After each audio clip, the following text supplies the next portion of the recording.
وذكر فإن الذكرى تنفع المؤمنين۔ پس اے نبی ان سے رخ پھیر لو، تم پر کچھ ملامت نہیں، البتہ نصیحت کرتے رہو، کیونکہ نصیحت ایمان لانے والوں کے لیے نافع ہے۔ الحمدللہ رب العالمین، والصلاة والسلام على سید الانبیاء والمرسلین وعلى آلہ واصحابہ اجمعین، اما بعد۔ عن ابی ہریرہ رضی اللہ عنہ ان رسول اللہ صلی اللہ علیہ وسلم قال: حق المسلم على المسلم ست، قیل ہن یا رسول اللہ،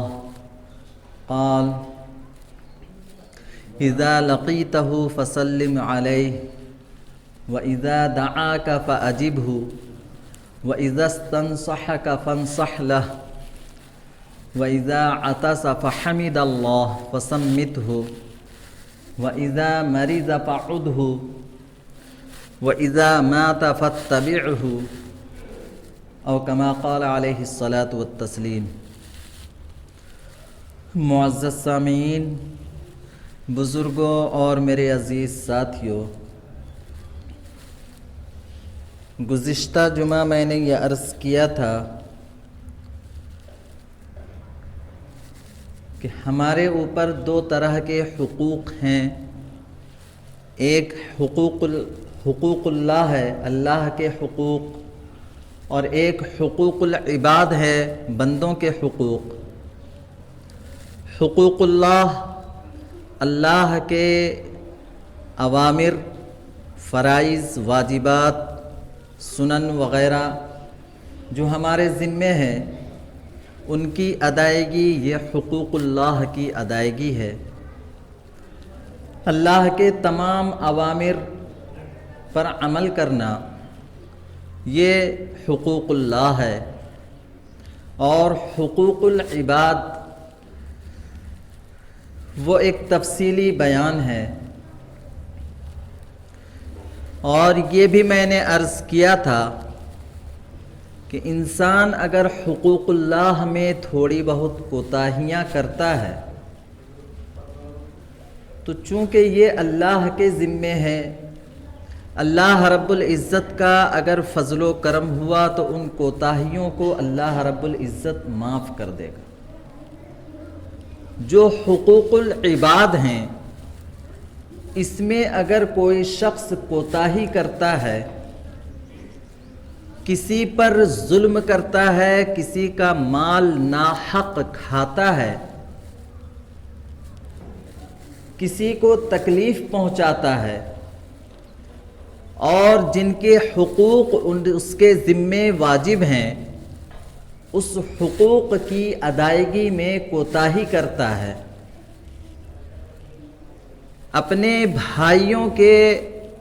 پڑوسیوں کے حق کو دباتا ہے، تو یہ حقوق العباد ہے، بندوں کے حقوق ہیں، جس کی ادائیگی اس کے ذمے لازم ہے۔ اب اگر اس طرح کے حقوق کے اندر اس نے کوتاہیاں کی ہیں تو اس کے ذمے لازم ہے کہ وہ ان حقوق کی ادائیگی اپنی موت سے قبل ہی کر لے۔ ان حقوق کی ادائیگی موت سے قبل کر لے۔ کسی کا مال دبایا ہے اس کو واپس کر دے، کسی کی زمین ہڑپ کر لی ہے اس کو واپس کر دے، کسی پر ظلم کیا ہے اس سے معافی تلافی کر لے، کسی کو برا بھلا کہا ہے اس سے معافی مانگ لے، کسی پر لعنت ملامت کی ہے اس سے جو ہے معافی تلافی کر لے۔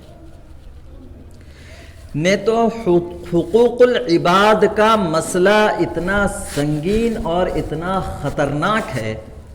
اللہ کے رسول صلی اللہ علیہ وسلم خود دعا فرماتے ہیں کہ اللہ میں بھی ایک بشر ہوں، انسان ہوں، مجھ سے اگر کسی بندے کا حق، کسی کو میں نے کوئی بری بات کہہ دی ہو، کسی پر میں نے لعنت ملامت کی ہو، یا کسی کا کوئی حق میرے ذمے ہو تو اس کو اس کے بدلے میں میری طرف سے رحمت کے ساتھ اس کو کفارہ عطا کر۔ آپ صلی اللہ علیہ وسلم حقوق العباد کے معاملے میں یہ دعا فرمایا کرتے تھے۔ اور اللہ رب العزت کے یہاں جب مواخذہ ہوگا تو میں نے یہ عرض کیا تھا کہ سب سے بڑا مفلس وہ شخص ہے کہ کل قیامت کے دن وہ نیکیوں کا انبار لے کر، اعمال صالحہ کا انبار لے کر اللہ کی بارگاہ میں حاضر ہوگا، اور اس کے بعد جب اس کا حساب و کتاب شروع ہوگا تو اللہ رب العزت کی بارگاہ میں ایسے لوگ وہاں پر حاضر ہو جائیں گے جن کے حقوق اس نے اس دنیا کے اندر جو ہے دبا رکھا تھا۔ یہ سارے لوگ وہاں اکٹھے ہو جائیں گے، اللہ ہمیں ان سے جو ہے میرا حق دلایا جائے، اس نے مجھ پر ظلم کیا، مجھے برا بھلا کہا، مجھ پر لعنت ملامت کی، میرا پیسہ مار کے جو ہے غبن کر گیا اور مجھے نقصان پہنچایا۔ یہ سارے لوگ وہاں پہ اکٹھے ہو جائیں گے، اور ان سارے لوگوں کو دنیا میں یہ کوئی بھی معاملہ جو ہوتا ہے وہ پیسے پر ہوتا ہے، لیکن آخرت کا معاملہ جو ہے نیکی اور برائی کا ہوگا۔ دنیا میں سکہ رائج الوقت جو ہے نوٹ وغیرہ ہے، لیکن آخرت کا سکہ جو ہے نیکیاں ہیں اور برائیاں ہیں۔ تو اب جتنے حقوق ان لوگوں کے ہوں گے اللہ رب العزت اس کے بدلے میں اس کی نیکیاں اٹھا کر اس کو دے دے گا، اور جب سارے حقوق، سارے مطالبے اس کے نیکیوں سے ادا کر دیے جائیں گے، اب اس کے پاس نیکیوں کا جو خزانہ تھا، جو انبار تھا، وہ خالی ہو جائے گا، لیکن اب بھی جو ہے مطالبہ کرنے والے وہاں پہ موجود ہوں گے۔ اب بھی ایسے لوگ موجود ہوں گے جن کا مطالبہ باقی ہوگا، وہ مظلوم ہوں گے، وہ ایسے لوگ ہوں گے جس پر اس نے اس دنیا کے اندر ظلم کیا ہو، اس دنیا کے اندر اس پر لعنت ملامت کی ہو، اس دنیا کے اندر اس پر جو ہے گالی گلوچ کیا ہو، اس دنیا کے اندر اس کے ساتھ ناحق اس نے جھگڑا کیا ہو، اس دنیا کے اندر اس نے اس کا مال دبا لیا ہو۔ ایسے لوگ اب بھی موجود ہوں گے۔ ساری نیکیاں اس کی، جن نیکیوں کے بدلے میں اس بات کا یقین تھا اس کو کہ میں اللہ کی بارگاہ میں نجات پا جاؤں گا، یہ ساری نیکیاں جو ہے یہ مظلومین جو ہے اس کو دے دی جائے گی، مظلومین اس کے جو ہے نیکیاں لے کر چلے جائیں گے، اور اب بھی اس کے پاس جو ہے مطالبہ کرنے والے موجود ہوں گے۔ جب یہ مطالبے موجود ہوں گے، جب ساری نیکیاں اس کی ختم ہو جائے گی، اب ایسی صورت میں اللہ رب العزت ان مظلومین اور جن کے ساتھ ناانصافیاں ہوئی ہے ان کے گناہ اٹھا کر اس شخص پر ڈال دی جائے، ان کے گناہ جتنے بھی مطالبے کرنے والے ہیں، جن کے بھی حقوق اس نے سلب کر رکھے تھے، ان سارے لوگوں کے گناہ اٹھا کر اس شخص کے سر پر ڈال دیا جائے گا، اور یہ شخص جو ہے اپنی تمام تر نیکیوں کے باوجود، اپنے تمام تر نیک اعمال کے باوجود، اپنے تمام تر اعمال صالحہ کے باوجود جہنم کا مستحق ہوگا۔ فرشتے گھسیٹ کر اس کو جہنم میں پھینک دیں گے۔ تو اللہ کے رسول صلی اللہ علیہ وسلم نے فرمایا کہ سب سے بڑا مفلس وہ شخص ہوگا جس کی ساری نیکیاں چلی جائے گی اور دوسروں کے گناہ کا بار اس کے کاندھے پر ڈال دیا جائے گا، اور جس کی وجہ سے وہ جہنم کا مستحق ہو کر جہنم میں پہنچ جائے۔ اس سے بڑا مفلس کوئی نہیں ہو سکتا۔ تو بہرحال میں نے بتایا تھا کہ ایک حقوق اللہ ہے اور ایک حقوق العباد ہے۔ حقوق العباد کے معاملے میں ہمیں بے انتہا چوکنا رہنا چاہیے کہ کبھی غلطی سے جان بوجھ کر، تو ایک مومن کی شان نہیں ہے کہ وہ جان بوجھ پر کسی پر ظلم کرے، زیادتی کرے، ناانصافی کرے، کسی کا ناحق مال دبائے، یہ ایک مومن کی شان نہیں ہے۔ لیکن اگر غلطی سے انجانے میں ایسی حرکت ہو جائے جس سے کسی کو تکلیف پہنچے اور جس سے کسی کو نقصان پہنچے، کسی کے ساتھ ناانصافی ہو، کسی پر ظلم ہو جائے، تو ایسی چیزوں کا جو ہے دھیان رکھنے کی ضرورت ہے، اور ایسے لوگوں سے جو ہے جس سے کوتاہیاں جس کے ساتھ ہوئی ہے اس سے جو ہے معافی تلافی کر کے، عقل مندی یہی ہے کہ یہیں پر معاملہ کو رفع دفع کر لیا جائے تاکہ آخرت میں اس سے کوئی مطالبہ کرنے والا نہ رہے۔ ایک تو ایسے ہی نیکیوں کی کمی ہمارے پاس ہے، اعمال صالحہ کی کمی ہمارے پاس ہے، اللہ کو راضی کرنے والے اعمال کی کمی ہے، اور وہ بھی اگر ہم کل قیامت کے دن اپنی کوتاہیوں کی وجہ سے مظلومین کے حوالے کر بیٹھیں گے تو پھر ہمارا کیا ٹھکانہ ہوگا ہم سوچ بھی نہیں سکتے۔ تو بہرحال میں نے حقوق العباد کے سلسلے میں ایک حدیث آپ کے سامنے پیش کی تھی، جس میں اللہ کے رسول صلی اللہ علیہ وسلم نے مسلمانوں کے 6 حقوق بتائے تھے۔ مسلمانوں کے 6 حقوق بتائے تھے، ان میں سے 3 حقوق کیا تھے وہ میں نے گزشتہ جمعہ آپ کے سامنے بیان کیا تھا، اور امید اور یقین ہے کہ آپ تمام حضرات ان حقوق کو یاد رکھے ہوں گے۔ تو اللہ کے رسول صلی اللہ علیہ وسلم نے فرمایا حق المسلم علی المسلم 6، کہ مسلمان کا ایک مسلمان پر 6 حق ہے۔ یہ ایک بنیادی حقوق ہے جس کو اللہ کے رسول صلی اللہ علیہ وسلم نے بیان فرمایا۔ اس کے علاوہ بھی بے شمار حقوق ہیں، ہم یہ نہ سمجھ لیں کہ تمام حقوق صرف یہی ہے۔ تو حق المسلم علی المسلم 6 قیل ہن یا رسول اللہ، اللہ کے رسول یہ 6 حقوق کیا ہیں بندوں کے ساتھ جو ہمیں ادا کرنا ہے؟ صحابہ کرام نے دریافت کیا، اللہ کے رسول صلی اللہ علیہ وسلم نے بیان فرمایا 3 حقوق جو میں نے ذکر کر دیا ہے اس کو میں دوبارہ بیان کر دے رہا ہوں تاکہ ذہن نشی ہو جائے۔ اللہ کے رسول صلی اللہ علیہ وسلم نے فرمایا اذا لقیتہ فسلم علیہ، کہ جب کسی مسلمان سے ملاقات ہو تو سب سے پہلے اس کو کوشش کرنا چاہیے کہ ہم اس کو سلام کریں۔ یہ ایک مسلمان کا حق ہے، جانتے ہوں پہچانتے ہوں نہیں جانتے ہوں، نہیں پہچان ہے کوئی شناخت نہیں ہے، لیکن ایک مسلمان ہے، وہ ہمارا بھائی ہے، ہمارا حق ہے کہ ہم اس کو سلام کریں۔ تو اذا لقیتہ فسلم علیہ، جب ملاقات ہو کسی مسلمان سے تو اس کو فوراً جو ہے سلام کرنے کی کوشش کرے۔ دوسرا حق اللہ کے رسول صلی اللہ علیہ وسلم نے فرمایا اذا دعاک فاجبہ، جب وہ تمہیں بلائے یا دعوت دے، کسی پروگرام کے سلسلے میں دعوت دے یا کسی مصیبت میں آپ کو جو ہے بلائے، مدد کے لیے پکارے، تو ایسی صورت میں ایک مسلمان کا حق ہے فَأَجِبْهُ، کہ اس موقع پر اس کو وہ قبول کرے، اس کی دعوت کو، اور اس کی دعوت میں حاضر ہو۔ اس کے ساتھ میں ایک بات اور عرض کر دوں دعوت کے سلسلے میں، کہ دعوت قبول کرنا سنت ہے، لیکن اگر کسی طرح کا کسی کو عذر ہے، کوئی شخص عذر پیش کرے تو عذر کو قبول کر لینا بھی سنت ہے۔ تو دعوت دینا، دعوت قبول کرنا سنت جس طریقے سے ہے، اگر کوئی عذر پیش کرتا ہے اور معقول عذر ہے تو ایسی صورت میں اس کو قبول کر لینا چاہیے، اور دل میں کسی طرح کی کدورت نہیں رکھنی چاہیے۔ تو اذا دعاک فاجبہ، دعوت میں بلائے تب بھی جانا ہے، مصیبت میں بلائے تب بھی جانا ہے۔ دعوت میں بھلے آپ نہ پہنچ سکے، لیکن اگر کوئی مسلمان کسی مصیبت میں آپ کو بلا رہا ہے تو اس کی مدد کے لیے آپ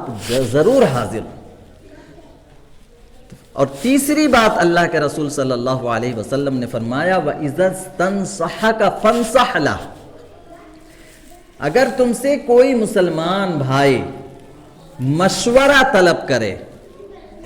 کوئی مسلمان اگر تم سے کوئی بات معلوم کرے، کسی سلسلے میں تم سے مشورہ طلب کرے کہ مجھے یہ کام کرنا ہے، اس کے فوائد نقصان کے بارے میں وہ صحیح طور پر نہیں جانتا ہے، تو آپ کے ذمے یہ حق ہے مسلمان ہونے کے ناطے کہ اس مسلمان بھائی کو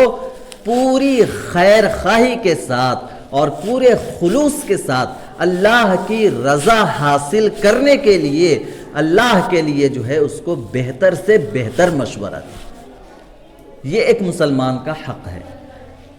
بسا اوقات ایک شخص آپ سے مشورہ طلب کرتا ہے، لیکن آپ یہ دیکھ رہے ہیں کہ اگر ہم اس کو صحیح بات بتا دیں تو اس میں مجھے نقصان ہو جائے گا۔ لیکن میرے محترم بزرگوں، دوستو، ایک بات آپ ذہن میں رکھیں، جب اللہ کے رسول صلی اللہ علیہ وسلم کا یہ فرمان ہے، اللہ کے رسول صلی اللہ علیہ وسلم کا یہ حکم ہے کہ جب آپ سے مشورہ طلب کیا جائے تو خیر خواہی کے ساتھ، پورے خلوص کے ساتھ اس کو بہتر سے بہتر مشورہ دو۔ اگر ہم بہتر مشورہ دیتے ہیں، خیر خواہی کا مشورہ دیتے ہیں، تو ہمارا کوئی نقصان نہیں ہوگا، اللہ رب العزت ہمیں نقصان میں مبتلا نہیں کرے گا۔ تو وَإِذَا اسْتَنصَحَكَ فَانصَحْ لَهُ، جب تم سے کوئی مشورہ طلب کرے تو اس کو جو ہے پوری خیر خواہی کے ساتھ، پوری ہمدردی کے ساتھ بہتر سے بہتر مشورہ دیا جائے۔ چوتھا حق جو اللہ کے رسول صلی اللہ علیہ وسلم نے بیان فرمایا، وَإِذَا عَطَسَ فَحَمِدَ اللَّهَ فَسَمِّتْهُ، جب کسی مسلمان کو چھینک آئے، جب کسی مسلمان کو چھینک آئے تو شریعت کا یہ حکم ہے، ہمیں معلوم ہو یا نہ معلوم ہو، بہرحال لیکن معلوم ہونا چاہیے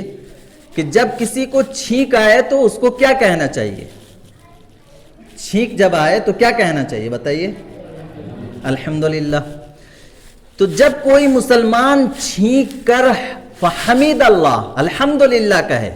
تو ایک مسلمان کا حق ہے فسمتہ، اس کے جواب میں یہدیکم اللہ ویصلح بالکم یا یغفر اللہ لنا ولکم، یہ جو ہے احادیث کے اندر موجود ہے، اس کے جواب میں کہنا چاہیے۔ یہ اس کا حق ہے ایک مسلمان کا کہ آپ اس کو اس دعا سے نوازیں۔ وَإِذَا عَطِسَ فَحَمِدَ اللَّهَ فَسَمِّتْهُ، الحمدللہ چھینک کر کوئی شخص کہے تو اس کے جواب میں آپ یغفر اللہ لنا ولکم یا یہدیکم اللہ ویصلح بالکم کہیں، یہ ایک مسلمان کا حق ہے۔ اور پانچواں حق اللہ کے رسول صلی اللہ علیہ وسلم نے بیان فرمایا، وَإِذَا مَرِضَ فَعُدْهُ، آپ کوئی مسلمان اگر بیمار ہوتا ہے، چھوٹی بیماری ہو یا بڑی بیماری ہو، عارضی بیماری ہو یا دائمی بیماری ہو، کوئی سی بھی بیماری میں اگر مبتلا ہے تو اس کی ہم عیادت کریں، اس سے ملاقات کریں، اس کے احوال کو جاننے کی ہم کوشش کریں، یہ ایک مسلمان کا حق ہے۔ کوئی بھی شخص آپ کے آس پاس، اڑوس پڑوس میں یا آپ کے جاننے والے میں کوئی بھی شخص اگر بیمار پڑتا ہے، چاہے وہ چھوٹی بیماری ہو، معمولی بیماری ہو یا کوئی بڑی بیماری ہو، کسی بھی قسم کے مرض میں اگر وہ مبتلا ہوتا ہے تو یہ ایک مسلمان کا حق ہے کہ وہ اس سے جا کر کے اس کی حال احوال دریافت کرے، اس کو تسلی اور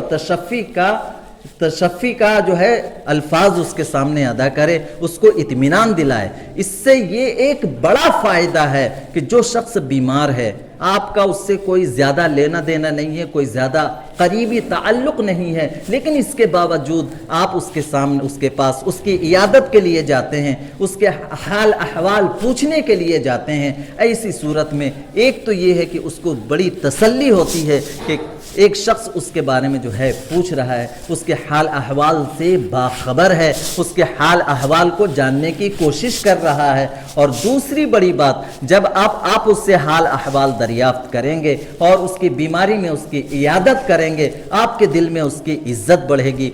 اس کے دل میں آپ کی جو ہے عزت بڑھے گی اور محبت پیدا ہوگی اور یہ لگاؤ پیدا ہوگا۔ آج ہمارے اندر انتشار کی وجہ یہی ہے کہ ہمارے اندر جو ہے ہمیں اتنی بھی فرصت نہیں ہے کہ ہم دائیں بائیں آگے پیچھے جو ہے نظر رکھ سکے، کسی بیمار کی عیادت کر سکے، کسی سے ملاقات کر سکے۔ سرسری معمولی ملاقات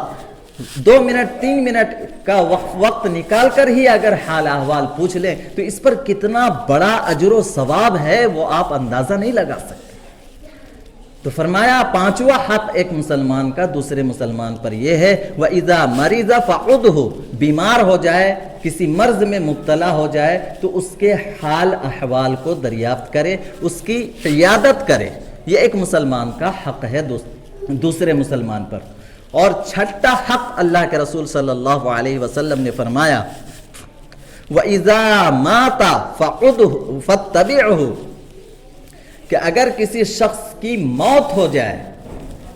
دنیا سے وہ شخص رخصت ہو جائے تو ایک مسلمان کا حق ہے کہ وہ اس کے جنازے میں شریک ہو، اس کے تجہیز و تکفین میں شریک ہو، یہ ایک مسلمان کا حق ہے۔ اور جنازے میں شرکت، تجہیز و تکفین میں شرکت، اس پر کتنا بڑا اجر و ثواب اللہ نے رکھا ہے، اس کو ہم جو ہے جانتے ہیں۔ اس لیے یہ سارے حقوق، یہ ایک جو ہے مختصر سا خاکہ ہے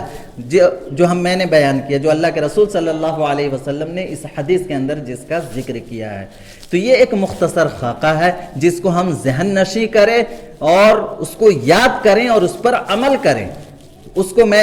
ایک بار دوبارہ جو ہے دہرا دیتا ہوں، اذا لقیتہ فسلم علیہ، جب ملاقات ہو تو مسلمان کو ذمہ یہ حق ہے کہ اس کو سلام کرے۔ وَإِذَا دَعَاكَ فَأَجِبْهُ، کسی دعوت پر بلائے، کسی مصیبت پر بلائے تو اس کے دعوت پر لبیک کہے، اس کی مصیبت میں اس کی مدد کے لیے حاضر ہوں۔ وَإِذَا اسْتَنصَحَكَ فَانصَحْ لَهَا، آپ سے کوئی مشورہ طلب کرے، مشورہ آپ سے مانگے، پوری خیر خواہی کے ساتھ اللہ کی رضا کے لیے اس کو بہتر سے بہتر جو ہے آپ مشورہ دیں۔ وَإِذَا عَطَسَ فَحَمِدَ اللَّهَ فَسَمِّتْهُ، اگر وہ چھینک کر الحمدللہ کہے تو اس کے جواب میں مسلمان کے ذمے یہ حق ہے کہ وہ یہدیکم اللہ ویصلح بالکم یا یغفر اللہ لنا ولکم کہے۔ وَإِذَا مَرِضَ فَعُدْهُ، جب بیمار پڑے تو اس کی جو ہے عیادت کرے۔ وَإِذَا مَاتَ فَاتَّبِعْهُ، جب وہ دنیا سے رخصت ہو جائے، موت واقع ہو جائے تو اس کے جنازے میں جو ہے یہ شرکت کرے۔ یہ 6 حقوق اللہ کے رسول صلی اللہ علیہ وسلم نے خاص طور سے ذکر کیا ہے۔ تو میں بتا رہا تھا کہ حقوق العباد، یہ بندوں کا جو حق ہے یہ بڑا ہی سنگین ہے، بڑا ہی خطرناک ہے۔ اس معاملے میں ہمیشہ ہمیں چوکنا رہنا چاہیے کہ کسی بھی مسلمان ہو، غیر مسلم، کوئی بھی انسان ہو، کسی کو اپنی ذات سے تکلیف نہ پہنچائے، چاہے وہ جانی ہو، چاہے وہ مالی ہو، چاہے وہ ذہنی ہو۔ ذہنی اعتبار سے بھی انسان تکلیف پہنچاتا ہے، تو کسی بھی اعتبار سے اس بات کی کوشش کرے کہ کسی کو تکلیف نہ پہنچے۔ ایک بزرگ کا میں واقعہ آپ کو بتا رہا ہوں، ان کے یہاں گھر میں جو ہے بہت چوہے ہو گئے تھے، چوہے کی وجہ سے جو ہے بہت پریشانی ہو رہی تھی۔ کسی نے بزرگ کو یہ مشورہ دیا کہ آپ ایک کام کیجئے، اپنے گھر میں ایک بلی پال لیجئے، اس سے فائدہ یہ ہوگا کہ بلی کی وجہ سے سارے چوہے یا تو بھاگ جائیں گے یا بلی اس کو جو ہے کھا لے گی، اپنا غذا بنا لے گی، اور آپ جو ہے چوہوں کی وجہ سے جو آپ کی پریشانی ہے وہ مسئلہ جو آپ کا حل ہو جائے گا۔ وہ بزرگ بلی پالنے پر تیار نہیں ہوئے۔ لوگوں نے دریافت کیا، بھائی اس میں پریشانی والی کیا بات ہے، آپ اتنی بڑی مصیبت میں جو ہے مبتلا ہیں، بلی چوہے جو آپ کو پریشان کر رہے ہیں، آپ کا نقصان کر رہے ہیں، آپ اگر بلی پال لیں گے تو چوہے جو ہے خود بخود غائب ہو جائیں گے، ہٹ جائیں گے، آپ کی مصیبت ختم ہو جائے گی۔ ان بزرگ کا جواب آپ ملاحظہ فرمائیں کہ حقوق العباد کے سلسلے میں وہ حضرات کتنے زیادہ جو ہے چوکنے ہوتے تھے۔ انہوں نے فرمایا کہ میں بلی اگر پال لوں تو اس بلی کی وجہ سے چوہے بھاگ جائیں گے، بھاگ کر جائیں گے کہاں؟ ہم یہ سوچے کہ ہم سے کتنی کوتاہیاں ہوتی ہیں، ہم اپنے فائدے کے لیے کتنے لوگوں کو نقصان پہنچا دیتے ہیں، اس کا ہم تصور نہیں کرتے، اس کے بارے میں ہمارا وہم و گمان بھی نہیں جاتا کہ ہماری وجہ سے کتنے لوگوں کو نقصان پہنچ رہا ہے۔ تو فرمایا میں بلی پال لوں، میرے گھر میں بلی ہوگی، چوہے بھاگ جائیں گے، بھاگ کر جائیں گے کہاں؟ وہ میرے پڑوسی کے گھر چلے جائیں گے، دائیں اگل بگل آگے پیچھے وہ پڑوسیوں کے گھروں میں چلے جائیں گے، اور جو چیز میں اپنے لیے پسند نہیں کرتا کہ یہ چوہے جو ہے مجھے پریشان کر رہے ہیں، جس طریقے سے چوہوں کی پریشانی کو میں برداشت نہیں کرتا، میری وجہ سے دوسرے لوگ پریشان ہوں، دوسرے لوگ مصیبت کا شکار ہوں، یہ مجھے گوارا نہیں، اللہ کے حضور مجھے جواب دینا ہے، اس لیے میں بلی نہیں پال سکتا۔ آپ اندازہ لگائیں، اپنی تکلیف، اپنی مصیبت اس لیے برداشت کر رہے ہیں کہ اگر میں اس کو برداشت، اس سے نجات پانے کے لیے اگر میں بلی پال لوں تو یہ چوہے اپنے پڑوسیوں کے گھروں میں چلے جائیں گے اور انہیں نقصان پہنچائیں گے، ان کو تکلیف پہنچائیں گے، پڑوسیوں کو تکلیف نہیں ہونا چاہیے۔ یہ ہماری شریعت ہے، یہ اللہ کے احکامات ہیں، یہ رسول اللہ کا طریقہ ہے، تو اس وجہ سے انہوں نے بلی نہیں پالی۔ ہم اپنے گریبان میں جھانک کر دیکھیں کہ بہت سارے کام اپنے گھروں کے اندر ہم ایسے کرتے ہیں جس سے اڑوس پڑوس دائیں بائیں آگے پیچھے والوں کو تکلیف پہنچتی ہے اور ہمیں اس سے جو ہے بڑی مسرت ہوتی ہے، خوشی ہوتی ہے کہ ہماری وجہ سے وہ جو ہے مصیبت کا شکار ہے، وہ پریشانیوں کا شکار ہے۔ یہ بڑے ہی افسوس کا مقام ہے۔ ایک مسلمان ہے، اللہ کے رسول کا ماننے والا ہے، اور اللہ کے رسول کا طریقہ یہ ہے کہ وہ کسی کو تکلیف نہیں دینا چاہتے اور اپنا نقصان برداشت کر لیتے۔ ہمارے گھروں کے اندر کوئی ایسا کام پڑ جائے کہ اگر ہم اس کو کر لیں تو اس سے جو ہے ہمارا تو فائدہ ہو جائے گا، لیکن دائیں بائیں پڑوسیوں کا نقصان ہوگا۔ ایسی صورت میں ہمارے لیے ایک مومن ہونے کے ناطے ہمارا یہ فرض بنتا ہے کہ ایسے اپنا نقصان ہم برداشت کر لیں لیکن پڑوسیوں کو تکلیف نہ پہنچائے۔ یہ شریعت کا طریقہ ہے، شریعت کا حکم ہے۔ تو میرے محترم بزرگوں، دوستو، اپنے ذات سے کسی کو نقصان نہ پہنچے، کسی کو اذیت اور تکلیف نہ پہنچے، جسمانی ہو یا مالی ہو، اپنا نقصان برداشت کر لیجئے لیکن دوسروں کو نقصان مت پہنچائیے، ورنہ اللہ کے یہاں اتنا سخت مطالبہ ہے کہ اس کو اللہ معاف نہیں کرے گا۔ بندے بھلے ہی اللہ کی بارگاہ میں معاف کر دے تو معاف ہو سکتا ہے، لیکن اگر بندے معاف نہیں کریں گے تو کتنا بڑا نقصان ہے کہ ساری نیکیوں کے باوجود، سارے اعمال صالحہ کے باوجود وہ شخص جہنم کا مستحق ہو جائے۔ یہ جو حقوق میں نے بتائے ہیں، اس سلسلے میں ہمیں بہت ہی زیادہ چوکنا رہنے کی ضرورت ہے اور ہوشیار رہنے کی ضرورت ہے۔ اپنی ذات سے ہمیں کسی کو نقصان، اس کو جو ہے ہم اپنی زندگی کا ایک اصول بنا لیں، ایک قاعدہ بنا لیں کہ ہم اپنی ذات سے کسی کو کسی اعتبار سے، جانی اعتبار سے، مالی اعتبار سے، ذہنی اعتبار سے، کسی اعتبار سے نقصان نہیں پہنچنے دیں گے۔ اس کو ہم اصول بنا لیں تو انشاءاللہ اتنی آسانی ہماری معاشرت کے اندر پیدا ہوگی اور اللہ کی بارگاہ میں ایسی سرخ روئی حاصل ہوگی کہ ہم اس کا تصور نہیں کر سکتے۔ اللہ رب العزت ہمیں کہنے سننے سے زیادہ عمل کی توفیق عطا فرمائے اور آخرت کی تیاری میں لگنے کی توفیق عطا فرمائے، غفلت سے نکل کر بیداری کے ساتھ زندگی گزارنے کی توفیق عطا فرمائے۔ وما علینا الا البلاغ۔